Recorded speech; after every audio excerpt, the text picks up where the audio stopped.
Media سے گفتگو کرتے ہوئے کہا کہ عمران خان ایک جھوٹا شخص ہے، اس نے میرا ہنستا بستا گھر اجاڑ دیا ہے۔ بشریٰ بی بی کی بے وفائی کی وجہ سے میری ایک بیٹی کو طلاق ہو گئی ہے، جبکہ میرا ایک بیٹا ڈپریشن میں چلا گیا ہے اور اب ایک ہاسپٹل میں داخل ہے۔ بچے سوال کر کر کے تھک گئے ہیں اور تم نے جواب نہیں دیا۔ چھوٹی بیٹی رات کو اٹھ کر روتی رہتی ہے۔ میرا گھر اور میرے بچے بشریٰ بی بی نے برباد کر دیے ہیں۔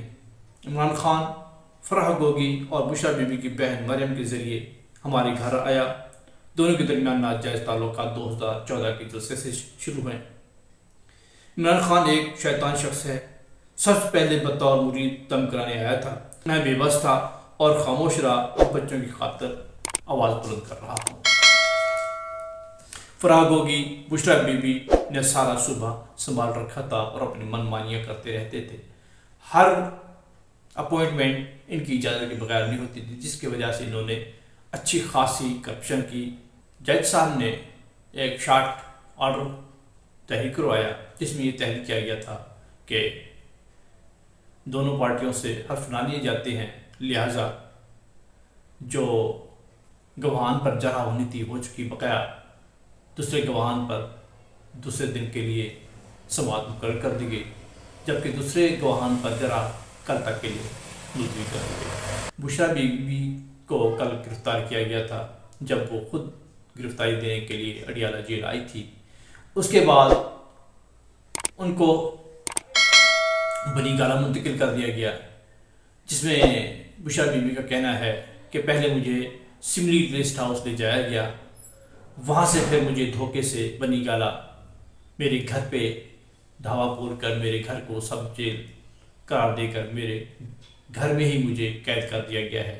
اگر کسی ڈیل کی وجہ سے یہ کیا جا رہا ہے تو میں اس بات کی تردید کرتی ہوں کہ کسی بھی ڈیل میں میں نہیں آؤں گی اور نہ ہی میں نے ڈیل کی ہے۔ ہم سچے لوگ ہیں، سچائی کے بل بوتے پر یہاں تک کھڑے ہیں، ہم بھاگنے والوں میں سے نہیں ہیں۔ جب سے میں نے گرفتاری دی ہے، تمام جیل حکام پریشان تھے کہ مجھے کہاں رکھا جائے۔ پہلے مجھے یہ اسمبلی ریسٹ ہاؤس منتقل کر رہے تھے، پھر مجھے دھوکے سے بنی گالہ لے جایا گیا۔ بشریٰ بی بی کا مزید کہنا تھا کہ میں اڈیالہ جیل میں ہی رہنا چاہتی ہوں، میں ایک بہادر عورت ہوں، میں نے خود آ کر گرفتاری دی ہے، میں ڈرنے والوں میں سے نہیں ہوں۔ یہاں پر میں عمران خان کے گزشتہ کیسز اور جو آنے والے کیسز اور زیر سماعت کیسز پر کچھ اظہار خیال کرنا چاہوں گا۔ پہلا سائفر کیس آیا، اس کا فیصلہ ہوا، جس میں 10 سال شاہ محمود قریشی اور عمران خان کو سزا سنائی گئی۔ پھر اس کے بعد توشہ کیس آیا، اس میں بشریٰ بی بی اور عمران خان کو 14 سال قید بامشقت سنائی گئی۔ اب جو کیس زیر سماعت ہے، دوران عدت نکاح کا معاملہ ہے۔ اس کے بعد 190 ملین پاؤنڈ کا معاملہ یہ بھی آنا ہے، اور سب سے آخر میں جو کیس آئے گا وہ ہے 9 مئی کا معاملہ۔ یہ پانچوں کیس عمران خان کے لیے بہت ہیوی ہیں۔ تمام کیسز کا جو فیصلہ ہوگا، جو رزلٹ ہوگا، وہ عمران خان کے سیاسی کیریئر اور اخلاقی کیریئر اور آئندہ کے معاملات کو طے کرے گا، اور یقیناً بہت ہی معنی خیز ہوگا۔ الیکشن کمیشن کا اجلاس ہوا۔ اس اجلاس میں نگران وزیر داخلہ گوہر اعجاز نے کہا ہے کہ الیکشن 8 فروری کو ہی ہوں گے۔ جتنی بھی افواہیں آ رہی ہیں کہ سیکورٹی کا مسئلہ ہے یا کوئی اور معاملہ ہے یا کسی سیٹ میں قرارداد پاس ہو گئی ہے، تو یہ سب بے معنی باتیں ہیں۔ یہ ہر صورت میں ہی 8 فروری کو الیکشن ہوں گے، ملتوی ہونے کا کوئی امکان نہیں ہے، نہ ہی سیکورٹی کا مسئلہ ہے۔ اس سلسلے میں 8 فروری کے دن چھٹی کا اعلان بھی کر دیا گیا ہے اور نوٹیفیکیشن بھی جاری کر دیا گیا ہے۔ صوبہ سندھ کی حکومت نے 6 فروری سے لے کر 8 فروری تک چھٹیوں کا اعلان کر دیا ہے، جبکہ وفاق، پنجاب، صوبہ خیبر پختونخوا اور بلوچستان میں ابھی اعلان ہونا اور نوٹیفیکیشن جاری کیا جانا ابھی باقی ہے۔ عمران خان اور شاہ محمود قریشی کے خلاف سیفر کیس میں تفصیلی فیصلہ آ گیا ہے، جس کے سیدھا پوائنٹس کچھ اس طرح ہیں، جو کہ 77 پیجز پر مشتمل ہے۔ عمران خان نے سیفر وزارت خارجہ کو واپس نہیں بھیجا، جس سے دیگر ممالک سے تعلقات پر اثر پڑا، جس سے دشمنوں کو فائدہ ہوا۔ ناقابل تردید شواہد کی روشنی میں جرم ثابت ہوا ہے۔ آفیشیل سیکریٹ ایکٹ دفعات 53B کے تحت 2 سال قید اور 10 لاکھ جرمانہ عمران خان کو عائد کیا گیا ہے، جبکہ مختلف دفعات کے تحت 10 لاکھ روپے جرمانہ اور 53B کے تحت 10 سال قید سنائی گئی ہے، جبکہ شاہ محمود قریشی اور عمران خان کی سزا پر عمل ایک ہی ساتھ ہوگا۔ سیفر عمران خان اور شاہ محمود قریشی کے قبضے میں رہا۔ عمران خان کو مجموعی طور پر 24 سال، ایک کیس میں 10 سال اور دوسرے کیس میں 14 سال سزا سنائی گئی ہے، جبکہ شاہ محمود قریشی کو 20 سال قید بامشقت سنائی گئی ہے۔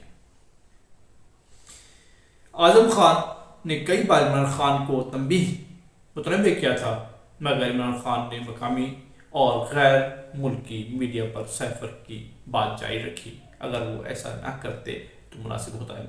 اعظم خان کی بات سے اس کیس کو تقویت ملی ہے، جس کی وجہ سے جرم ثابت ہوا ہے۔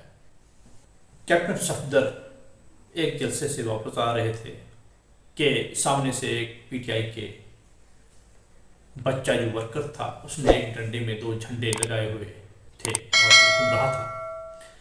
جب کیپٹن صفدر کی اس پر نظر پڑی تو ان کو پاس بلایا، گو کہ وہ ایک مخالف پارٹی کا پرچم اٹھائے ہوئے تھا اور اس کا ورکر تھا اور سپورٹر تھا۔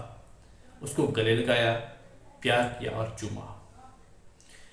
یہ عمل ایک دلیرانہ عمل ہے اور پازیٹیو مائنڈڈ شخص کی طرف سے ہی رونما ہو سکتا ہے۔ میں یہ کہنا چاہوں گا کہ PTI والوں، جب سے عمران خان کی دھرنا سیاست شروع ہوئی یا جب سے اس کی سیاست تھوڑی پاپولر ہوئی، تب سے لے کر آج تک سیاست میں جو ادھم مچایا ہوا ہے بد اخلاقی کا، وہ ایک قابل ذکر بات ہے۔